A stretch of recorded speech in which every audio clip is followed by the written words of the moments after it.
पहले लालू फिर ममता, अब शिवपाल कुंभ पर बौखलाए। पुराणों का हवाला देकर बदजुबानी करते नजर आए। योगी का इस्तीफा मांगकर फंस गए शिवपाल।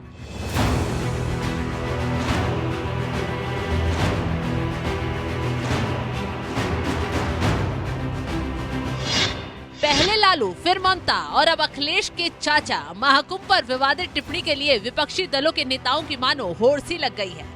एक एक कर मैदान में आते हैं। कुंभ पर सवाल उठाकर योगी आदित्यनाथ के खिलाफ जमकर चिल्लाते हैं। देखिए ना, पहले लालू कहते हैं कुंभ फालतू है, फिर ममता उन्हें टक्कर देते हुए कुंभ को मृत्यु कुंभ बता बैठती हैं। और वक्त बीतता नहीं, अखिलेश के चाचा यानी शिवपाल सिंह यादव उनसे भी 2 कदम आगे निकलते हुए 144 साल के महायोग को ढोंग बता बैठते हैं। और तो और ग्रंथों का हवाला देकर योगी आदित्यनाथ का इस्तीफा तक मांगने बैठ जाते हैं। पीआर बढ़ाने के लिए सरकारी धन का दुरुपयोग किया है, ऐसी सरकार को इस्तीफा दे देना चाहिए। सर, बार-बार 144 साल का जिक्र होता है।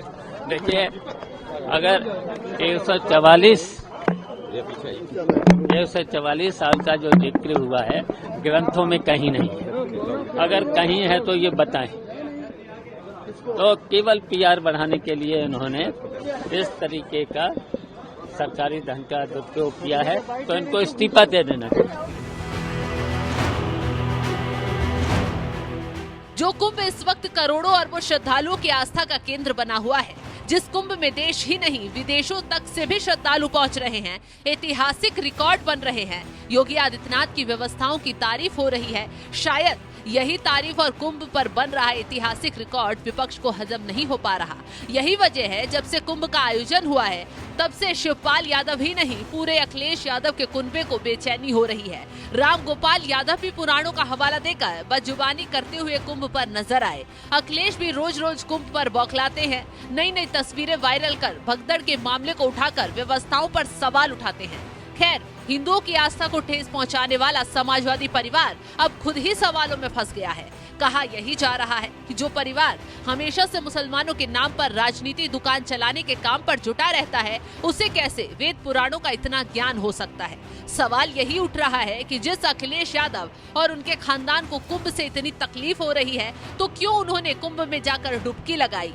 जब 144 सालों का कोई महायोग ही नहीं था, तो क्यों अखिलेश यादव पाप धोने कुंभ में पहुंच गए। अखिलेश ही कहते थे ना कि कुंभ में पाप धुलने जाते हैं। खैर, अब सोशल मीडिया पर लोगों ने समाजवादी परिवार को एक झटके में आईना दिखाने का काम किया। सुधीर मिश्रा नाम के यूजर ने ट्वीट करते हुए लिखा, महाकुंभ में पैसा लगाना सरकारी धन का दुरुपयोग है, ऐसी सरकार को इस्तीफा दे देना चाहिए, शिवपाल यादव कहते हैं। सपा ने मुस्लिमों को खुश करने के लिए महाकुंभ को बदनाम करने में पूरी ताकत झोंक दिया है। इसके साथ ही राजेंद्र बंसल नाम के एक और यूजर ने सपा को तुष्टीकरण की राजनीति करने वाली पार्टी करार दिया। तंज कसते हुए लिखा, हिंदुओं के मंदिरों और हिंदू करदाताओं के करोड़ों रुपए से मुसलमानों का तुष्टीकरण करने के लिए मस्जिद, मदरसा, कब्रिस्तान, आलीशान हज हाउस इत्यादि बनवाने वाले #स्पाई यदमुल्ले अगर मुसलमानों के धार्मिक मामलों की इतनी बाल की खाल निकालते तो अब तक इनकी खाल उधेड़ ली जाती। सनातन तो सहिष्णु है। इसके साथ ही सुमन गुप्ता नाम के यूजर ने भी तंज कसते हुए लिखा, ये भैंस चराने वाले बताएंगे ग्रंथों में क्या लिखा है। हज हाउस, कब्रिस्तान बनवाने वाले, सैफई महोत्सव में नचनिया डांस, इफ्तार पार्टी वाले कुंभ पर ज्ञान देने की कोशिश ना करें। तो कुंभ के नाम पर हिंदुओं की आस्था को कुचलने के काम पर जुटी सपा को अब हिंदुओं ने ही सबक सिखा दिया है। कहा तो ये भी जा रहा है कि मुसलमानों के आयोजन सपा को भाते हैं। अखिलेश यादव से लेकर चाचा शिवपाल तक भागीदारी देते हुए नजर आते हैं, लेकिन जब बात हिंदुओं के उनके महापर्व की आती है, समाजवादी पार्टी बेचैन हो जाती है। हाल ही का मामला देख लीजिए, वक्फ संशोधन बिल आया, सबसे ज्यादा सपा का कुनबा कांग्रेस की फौज बौखलाई। वक्फ बिल को मुसलमानों के खिलाफ बताकर सियासी बयानबाजी पर उतर आई, लेकिन अब हिंदुओं के महापर्व महाकुंभ पर जैसे ही लोगों ने सवाल उठाए, लोगों ने उसी लहजे में सबक सिखा दिया। अब जल्द ही योगी आदित्यनाथ की तरफ से भी इस मामले पर तगड़ा पलटवार विरोधी गैंग पर जरूर किया जाएगा। फिलहाल इस खबर पर आपकी राय क्या, कमेंट कर जरूर बताएं।